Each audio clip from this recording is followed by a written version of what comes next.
All right, so we want to look at adding negative numbers, okay?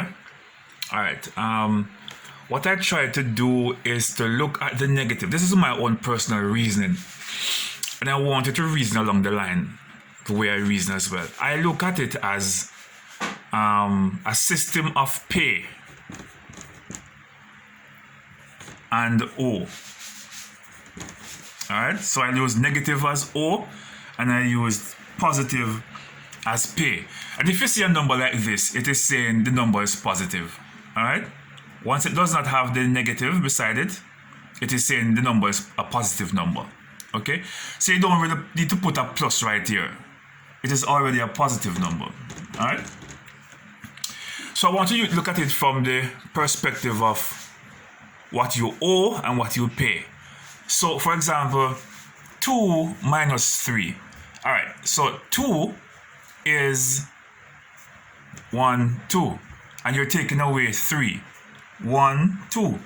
You only have 2. So where will you get the other 1 to make 3? I am saying that you're going to borrow it. All right, so you're going to owe somebody 1, because if I have 2 and I want to pay 3, I'm going to owe somebody. All right, so if somebody owe me 3 and I can only pay 2, what does that mean? I'm going to owe the person 1. I'm still going to owe you 1 because I came to your house and I borrowed 3 of your mango. All right, asked to lend me 3 of your mangoes, and I went to the market and I could only buy 2. It simply means that when I bring those 2 to you, I'm going to still owe you 1. All right, notice this is different. This is saying 3 minus 2. So if you have 3, 1, 2, 3, and you take away 2, it means that you have 1.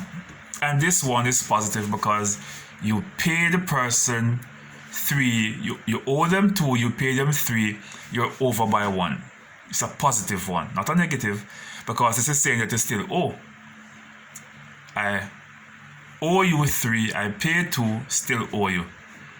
I owe you 2 and I give you 3, I give you overs. Alright, so we want to reason with it against that background. That when you see the negative, you could say, I owe. And when you see the positive, you could say, I pay. So if I owe 9 and I pay 10, it means that what? I still have 1. Alright, but I owe 9 and I pay 10. And I have 10, it means that I still have 1 remaining. So negative 9, 10.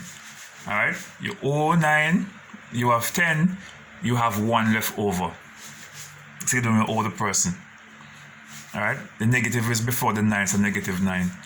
And here you have 10 minus 9. We know that if you owe 9 and you pay it, you still have 1. You still have a positive 1. Because the 10 is still greater than the negative. The positive is greater than the negative in this case. So you have a positive remaining.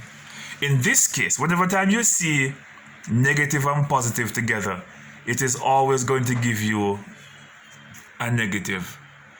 All right, if you see negative and positive put together, it is still saying negative.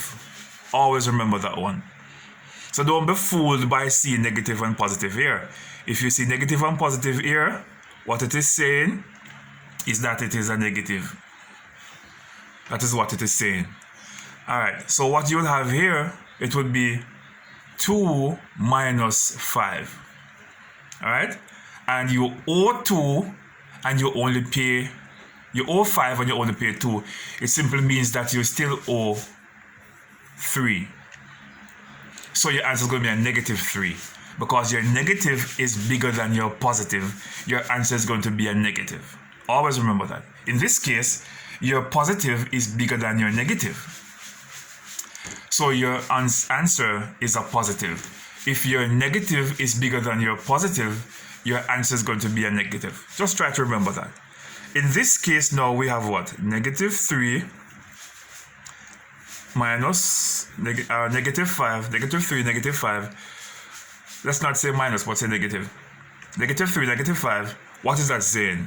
You're going to have what?